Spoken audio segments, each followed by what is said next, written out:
Ռուսական քարոզչությունը վաղուց դադարել է լինել պարզապես լրատվություն։ Այն համակարգված ռազմավարություն է հասարակության ներսում անվստահություն, հուզումներ, անհանգստություն առաջացնելու համար։ Քարոզիչները գործում են ոչ թե ռազմական տանկերով, այլ պատմություններով՝ հուզական, գրավիչ, բայց հիմնականում սուտ։ Գերմանիայից մինչև Մոլդովա եւ Հայաստան լրատվամիջոցները, փաստեր ստուգողները ստիպված են սովորել պաշտպանվել ոչ միայն կեղծ լուրերից, այլ նաև հմուտ մանիպուլյացիայից, հաճախ արհեստական բանականության գեներացրած բովանդակությամբ։ Գերմանիան ռուսական քարոզչության վտանգը զգացել է տարիներ առաջ, այն ժամանակ, երբ տարածվեց հայտնի Լիզայի գործը։ Ռուսական լրատվամիջոցները տարածեցին տեղեկություն, թե իբր միգրանտները բռնաբարել էին 13-ամյա աղջկա։ Հասարակությունը բորբոքվեց, բողոքի ակցիաներ տեղի ունեցան, բայց հետաքննությունը ցույց տվեց պատմությունը կեղծ էր։ Դրանից հետո Գերմանիան սկսեց համակարգված պայքար։ Ընդունվեց օրենք սոցիալական մեդիայում ատելության խոսքի, կեղծ կամ վնասակար բովանդակության դեմ։ Միևնույն ժամանակ ձևավորվեցին փաստերի ստուգման անկախ հարթակներ։ Դրանցից է օրինակ կորեկտիվը,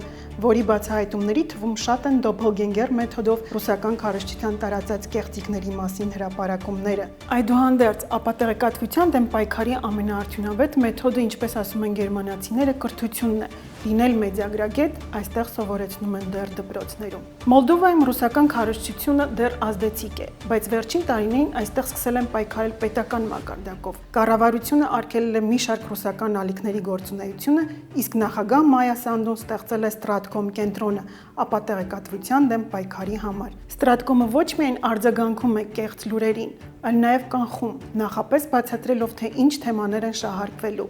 Այդ մոտեցումը կոչվում է pre-banking։ Եվ ամենակարևորը, Մոլդովայում մեդիագրագիտությունը դարձել է ազգային քաղաքականության մաս։ Իսկ ինչ է արվում Հայաստանում։ Մեր երկրում ապատեղեկատվության դեմ պայքարում նման համակարգված մոտեցում դեռևս գոյություն չունի։ Չկա պետական մարմին, որը կհետևի մանիպուլյատիվ ինֆորմացիային կամ կհակազդի քարոզչությանը։ Ռուսական պետական ալիքները շարունակում են ազատորեն գործել, իսկ Telegram-ում տասնյակ ռուսալեզու ալիքներ ձևավորում են հանրային օրակարգը։ Այս պահին ապատեղեկատվության դեմ պայքարը մնում է քաղաքացիական հասարակության ձեռքում։ Բացի այդ, Հայաստանի դպրոցներում իրականացվում են մեդիագրագիտության արշավներ։ Ապատեղեկատվությունը պատերազմ է առանց զենքի, եւ այս պատերազմում յուրաքանչյուր պետություն ունի իր մարտավարությունը, բայց ինչ էլ անեն իշխանությունները, եթե քաղաքացին ինքն ի վիճակի չէ ճանաչել մանիպուլյացիան, ոչ մի օրենք չի կարող նրան պաշտպանել։ Ճշմարտությունը պաշտպանելու համար պետք է սովորել կասկածել եւ ստուգել։